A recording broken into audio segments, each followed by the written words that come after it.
Stellaris. Morning news. News about Stellaris. in the morning. Pretty self-explanatory. Good morning. I'm Montu. D716B, and I'm Montu. D716. Must be nice. Coming up. More painful lovers of shattered rings. And is your uranium-powered cellular matrix making you sick? The answer may not surprise you. It's yes. It's uranium. Those stories and more. The release date for the 3.1 Lem update has been announced. It is Tuesday the 14th of September. That's only a few days away. And in addition to that, they have dropped the patch notes. Let's go through. There's a whole host of changes. We've seen quite a lot of them already, but there are some little changes kind of hidden away in these patch notes, which I think are going to have quite a profound effect on gameplay overall. There are a few tweaks that they've not really mentioned before, but they've snuck into these patch notes. Let's dive in and try and fight our way through them. Let's start at the very beginning. Lem's free features. Now, I find that heading a little interesting because everything in this, so to speak, is meant to be free features or free updates, though a lot of these are locked behind DLC. So unless you have the specific DLC, you don't get access to these free features. I think that's an important thing to note. We have seen a lot of these before. There's not really very many surprises here, but let's jump in and go through. So first off, Plantoids. They've added Idyllic Bloom Civic, which can be used for Plantoids or Fungoid portraits, and it gives the ability to transform ideal worlds into Gaia worlds. There's a building, there's energy involved, but that does mean that you can only, you first have to terraform a planet into an ideal world for you. So if your continental preference, you'll have to spend time and energy turning a world into continental before you can build the building to then start moving from continental to Gaia. So the only real change there would be plus 20% habitability, going up to 100%, as well as getting a 10% bonus to biological and lithoid pop happiness, as well as a 10% bonus to resources from jobs. They have added phototrophic, radiotrophic, and budding species traits for plantoid and fungoid species. We've seen what those do. The phototrophic and radiotrophic both allow you to go from having food-based upkeep to energy-based upkeep, and radiotrophic helps you with habitability on tomb worlds. There is Catalytic Processing Civic. That is actually unlocked for all government types. It doesn't seem to be locked behind a specific species portrait. That one lets your alloy foundries use food instead of minerals. For a Void Dweller species, that would be very powerful, and later on in the game, for ring worlds, that would mean you could build a ring world with lots of food districts that convert that food straight into alloys, which would also be quite interesting. And then there's a couple of extra things to note. Phototrophic is a trait that the new Bowel will have, and radiotrophic is a trait that the Nivlak will have. If you don't know what those alien species are, I recommend you play the game and try and find them, because they are some species that can appear in the game. Humanoids DLC is getting Master Crafters Civic. That means that artisans will produce an additional consumer good, as well as some trade value and engineering research. They're also getting another civic, Pleasure Seekers. That one allows you to both have the Decadent Lifestyle Living Standard, which gives you plus 20% happiness, a little bit like Utopian Abundance, but not at such a high consumer good cost. Actually, it only increases your consumer good cost by 10% as opposed to the decent living standards. In addition to that, pop growth from entertainers. Entertainers will give you plus 1% pop growth, which is very interesting. And finally, the Clone Army Origin. This origin is set to be the most powerful origin in the game. From my perspective here, you start with ancient cloning vats. The cloning vats give you plus 7 population production. You don't get any population growth. And each cloning vat can support up to 20 pops. That's what we've seen with in-game footage. But that means that very quickly in the game, you could get up to plus 35 population production across your empire within the first few years, meaning you can quickly and rapidly get a whole number of pops out. You will have an issue later on in the game if you don't get another species into your empire for regular biological growth, but overall, it looks to be a very, very powerful origin. If you're enjoying this video, you can help me out by smashing that like button. If you have the Synthetic Dawn DLC, Rogue Servitors can now take the Arcology Project Ascension perk and restore relic worlds to Ecumenopolises. And Humanopolis is owned by rogue servitors that have the Sanctuary Arcology, capable of housing biotrophies, meaning you can get a whole host of those additional bonuses from biotrophies stacked on your Humanopolis world as a rogue servitor. That is quite powerful. If you have Apocalypse, you get access to the Unyielding Tradition Tree. If you have Megacorp, subversive cults no longer have access to the Temple of Prosperity. Instead, they gain the Subversive Shrine. That shrine is going to add extra crime to the empire or the planet that you build it on in another empire in your criminal syndicate branch office. Now, something I'm actually quite interested in, there are 3 new archaeology sites for Ancient Relics. If you have the Ancient Relics DLC, you're going to be getting more content. That's pretty cool. Lithoids, if you have that DLC, they have extended the Rock Brain Anomaly event chain for certain Lithoid empires. That's nice. If you have Necroids DLC, the Reanimated Army Civic has been renamed to Reanimators, and their empires can now reanimate biological leviathans amongst other things. That is really, really strange, but I can't wait to go out and kill the Tianki matriarch and then raise her from the dead to fight for my empire. Alternatively, there will possibly be undead bubbles now in the game. That's pretty weird. On top of that, if you have Necroids, Necrophage Origin can now also be Hive Mind. That is going to be quite a strange interaction. I'm not quite sure how it's going to play out yet, and I'm looking forward to see when this patch drops on the 14th of September. If you have the Nemesis DLC, they've added a new Subterfuge Tradition Tree. That's a tradition tree that gives you bonuses to spying in the game. Now, quite a big change that we've all seen is selectable traditions. This is going to be for everyone. In the base game, you don't need any DLC to access this. They've reworked the traditions interface to make tradition trees selectable. Before, you used to have 7 tradition trees. Depending on your empire type, they would be locked in. If you were certain types of empire, certain traditions would be different. Now, however, you can pick and choose which tradition trees you want from the entire host of traditions available in the game. So adaptability, synchronicity, and versatility traditions are now their own trees rather than being tradition swaps. Diplomacy and adaptability are now both available to almost everyone and are no longer mutually exclusive. And in addition, they've added a mercantile tradition tree to the base game. That mercantile tradition tree, though, that is now locking the trade policy where you could take your trade value and turn it into, for instance, unity or consumer goods instead of just energy credits. That's now locked behind the mercantile tradition tree, meaning a lot of empires won't have access to that kind of economic rebalancing, probably until quite a bit later in the game, if they even take that tree at all. Something I'm very happy with, they have updated the star system layout of Alpha Centauri to be more scientifically accurate. I think that's pretty cool. They've updated the visuals of the Sea of Consciousness star system. You can now, and this is an amazing quality of life improvement, you can now queue construction of star-based buildings that require certain modules before those modules have completed construction. For instance, if you wanted to build an off-world trading company, you would first have to build the required module and then come back after one of the modules had been completed and queue up your off-world trading company. In addition, the Fleet Academy, you'd need to build your shipyards first. Now you can queue that. That is fantastic. I'm really happy with that. That's something else. Void Dweller empires with species that eat food now start with 100 food stockpile instead of none, and they've added 2 new archaeology sites to the base game. That's pretty cool. I think in addition, that means we now have 5 added archaeology sites overall. What I'd also like to see is more events, but beggars can't be choosers here. I'm very happy to get more content, more variety in our archaeology sites. So that was more of a high-level overview.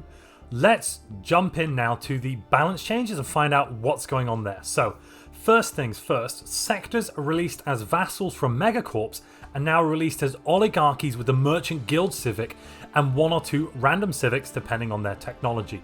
That's really cool. That now means as a megacorp you could colonize a planet, develop a little bit, and then release that planet as a vassal and then put a branch office on it.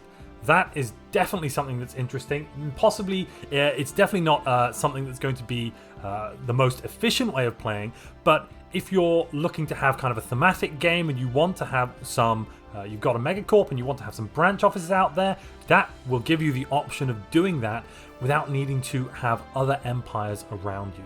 The Federation Science Challenge now takes greater account of Empire's relative technological standing when picking a winner.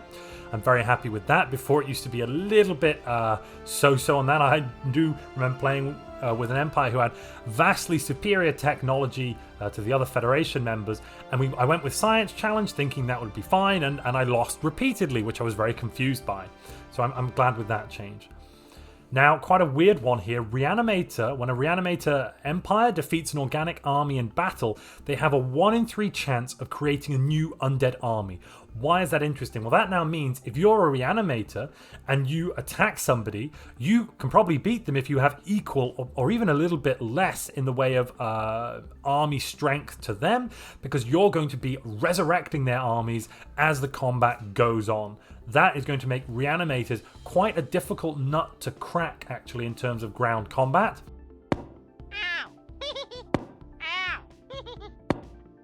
They've actually changed the Reanimator job as well. They no longer need to research any text before they can build their Necromancy building, and the Necromancer job produces 2 extra society and physics research, but 1 fewer defensive armies. That sounds pretty reasonable. Increased chance of pops escaping necrophage purging to 25%, that's positive I think. Rework the Void Dweller trait to now provide a pop output bonus of 15% on habitats and a pop output penalty of minus 15% on non-artificial worlds. Ring worlds have neither a bonus nor a penalty. Additionally, you get a minus 30% happiness penalty on non-artificial worlds, and they put all of this as a single trait so you can no longer genetically modify the negatives of Void Dweller out of the species, which you used to be able to do before, so that's good that they've changed that for balance sake. They removed the stability modifier from the Memorialist building and added it to the Memorialist job instead. That is something I am very happy with. I think it was very silly before that you could build the Memorialist building, never employ the pops, and just ride that big bonus to stability that you get from the building. So this is definitely better. Death Cult sacrifice bonuses now depend to a far greater degree on the percentage of your population you've just put to death, rather than the sheer number of sacrifices. They will generally be far more impactful in the early game. I want to see how that balance goes. Maybe some sort of Death Cult rush could be on the cards from now on. In addition, they reduced the number of Mortal Initiate jobs from upgraded buildings, reduced to 2 from 3 and to 3 from 5. This is because they felt that the demographics couldn't really sustain murdering or massacring 5 pops per planet every 10 years, and I think that's completely true. You'll end up with no empire if you were to do that. Now, there are a whole host of changes to civics in the game. I've already covered that in a previous dev drive I've gone through, but I'll briefly show them off here. There are many changes across the board. The notable ones, I think, are functional architecture gets a little bit better now. You're getting 2 building slots, so for Void Dwellers, that's even better. Specifically in the early game, because what they have lost is they've lost that bonus you get to your building and district upkeep cost. Whereas now they just have a bigger bonus when constructing building to your initial costs and an extra building slot. Technocracy, they've added a consumer good upkeep to the scientist jobs that create unity because of technocracy. And they've also taken slaver guilds and indentured assets and slightly tweaked the percentage of slaves from 40 to 35. A small nerf to non-homicidal necrophages, they no longer start with 2 additional pops. Also, necrophages can now only have stone, bronze, or iron age primitives as their guaranteed planets. To be honest, I thought it was that way before this patch, but fair enough. These planets are also guarded by more defense armies than they would usually be. They've said that before. We need to see how many, because necrophage, they have nerfed Ringworld Shattered Ring origin, meaning necrophage is still well out ahead there. Comparable somewhat to Void Dweller in terms of power level if you can get it off right, but over a long enough period of time, Necrophage does become a powerhouse. And the Elevation Chamber no longer provides a planet stability bonus. So they are taking some things away from Necrophages, though given the changes to Shattered Ring in comparison, I don't think this is anywhere near as big of a nerf as that. You know, they've really, by pulling Shattered Ring down so much, they've pushed Necrophage right there into the foreground. There has been a whole host of little movements in the tradition trees. For instance, Supremacy Adoption Effect no longer increases star-based capacity by +2 because Unyielding, the new tree, does that from Apocalypse, but instead increases naval capacity by +20. So that's the kind of changes we're seeing there. They've done a whole host of rebalancing the pop costs and pop rewards for events, Caravaneer interactions, Executive Retreat, Xeno Outreach Agency, that kind of thing. Prosperity Traditions Finisher as well no longer provides merchant jobs or Gestalt jobs, but rather increases planet stability by +5 and pop resource output by +5%. If you think that's good, well, I do think that's good. I think that could be better than the merchant job. Maybe. Quite an important one here. They have tweaked carrying capacity formula to make sure housing usage modifiers are more useful again. Instead of taking total housing, it now takes total pops plus free housing. That's quite important because that means that if you increase the housing cost of a pop or decrease the housing usage of a pop, that will now have an effect on carrying capacity. This is a really good change. It makes those modifiers actually relevant again.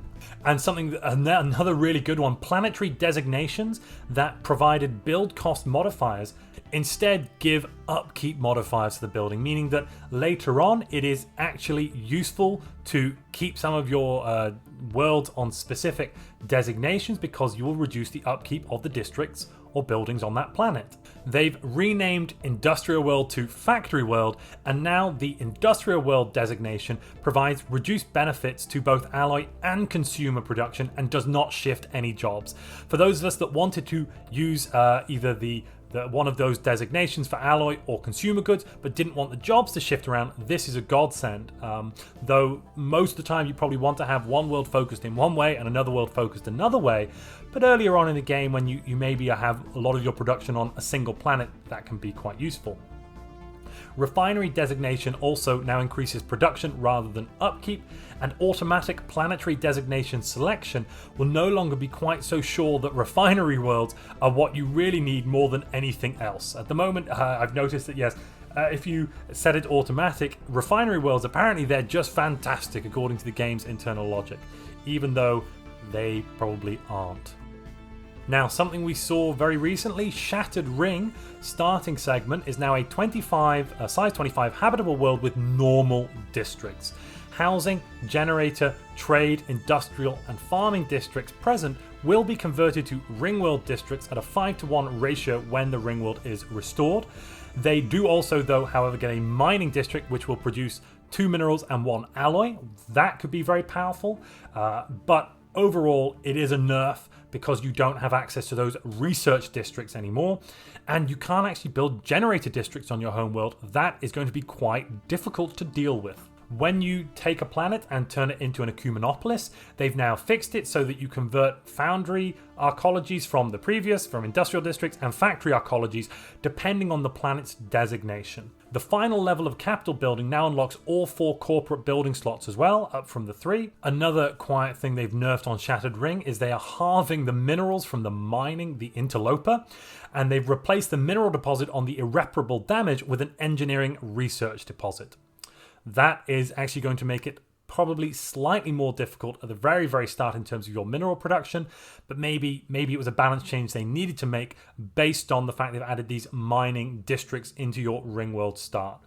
Though overall, I think that Ringworlds now are very, very weak because, well, what do you really get out of them? You can eventually turn your homeworld into a Ringworld segment once you have the specific technology for that, and you need to spend 10,000 alloys. Is that so useful? No, you might as well restore one of the 2 adjacent Ringworld segments first for 10,000 alloys. That's the same cost, and then you won't have to rebalance your economy, and you'd be getting an extra planet there. So I just don't really see what you're gaining other than not having to construct the Ringworld frame at the very start. So I guess you're saving 10,000 alloys. That's about it. But overall, it's not so great. Cave cleaner jobs, they're now a worker tier job rather than specialist. Gas plant engineer job is now less attractive as well. That's quite good. I know there've been some issues there. And you can terraform a tomb world to a Gaia world directly if you have the correct prerequisites. In addition, they've made it so that empires cannot get worthless buildings when they reverse engineer arcane technologies. That's basically all of the balance updates that we've got coming. It's a whole host of them. We'll have to see what happens to the new meta and how it all kind of plays out as the update is dropped on the 14th. Performance and stability changes. They've added a sanity check to prevent a possible crash to desktop when closing the game during gameplay. Extend the timeout for a client to respond to the start game message so they won't be kicked out of the session by the host. They fixed an out of sync error on hotjoin, significantly reduced the freeze caused by spawning the L-gate system, and slightly reduced the performance burden of auto migration system. Something not mentioned here, and I'm not sure if it's going to turn up later, but they have also changed it so that the random numbers in the game, which are or random selections made at the very start of the game, are now meant to work. Before, there were some issues with randomness not actually quite being random, or at least the pseudo-randomness that we want not being pseudo-random. And this led to players repeatedly getting the same crisis to spawn or the same L-gate situation happening every single game. They've made some changes to the UI. So what have they done here? So they've changed the humming ambient sound in the main menu to ambient category and volume. I didn't know it wasn't. That's probably quite a good thing. They've added indications in the UI purge tooltip in the species rights and planet view as to how likely pops are to escape your current purge type, so long as the chance is not 0% or 100%. That's good to know. I think that's going to be quite useful because individual purge types now have different chances for a pop to run away and not interact with them. They removed the close button on diplomatic events, so you can no longer accidentally close down important decisions by hitting escape, for instance if you're trying to open the main menu and save. In the pop selection within the planet interface, you can now see how much of their output comes from buildings such as mineral processing centers, which increase mineral output by lump sums, as well as how much of their upkeep is from edicts.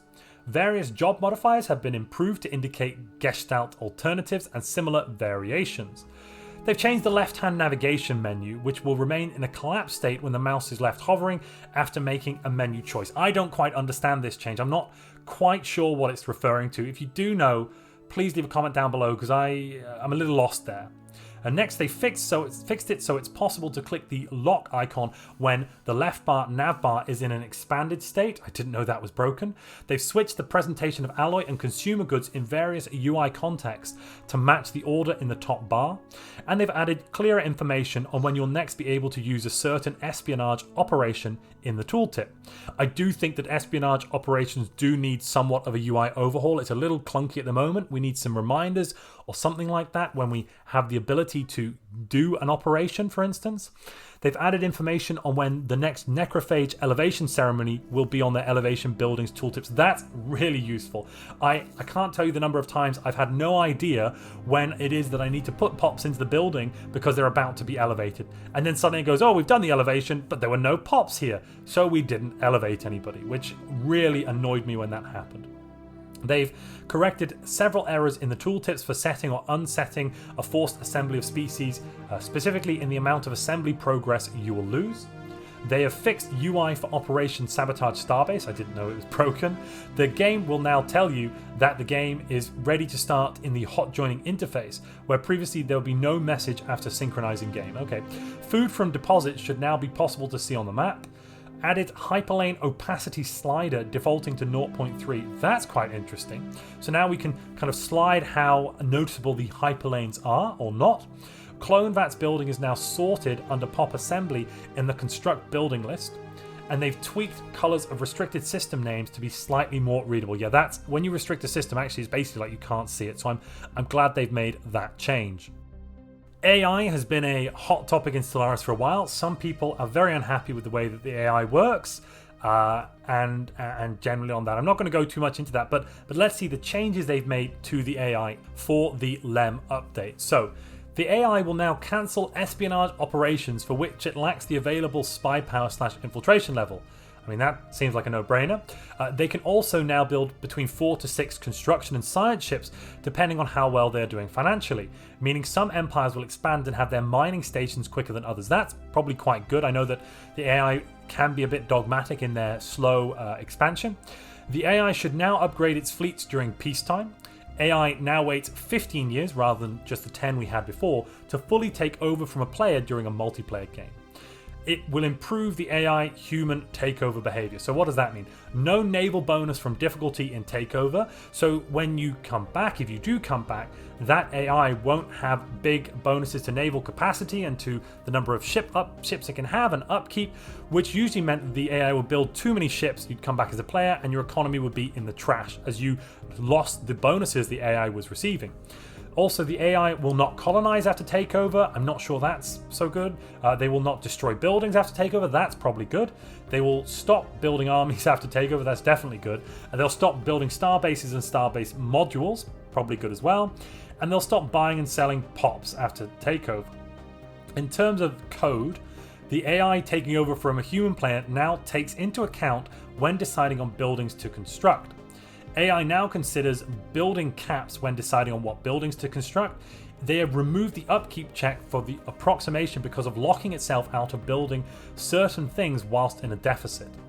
In terms of script, they've reduced the amount of jobs allowed to build new things. They've increased stores for deficit, focus, and amenities building weights. Scores, not stores. They've reduced weight for building pops. Their economic plans now favor less research and more stability and economic balance. I'm not so sure that one specifically is a good thing. I know that the AI did have some research issues. It does tend to fall behind the player without massive bonuses.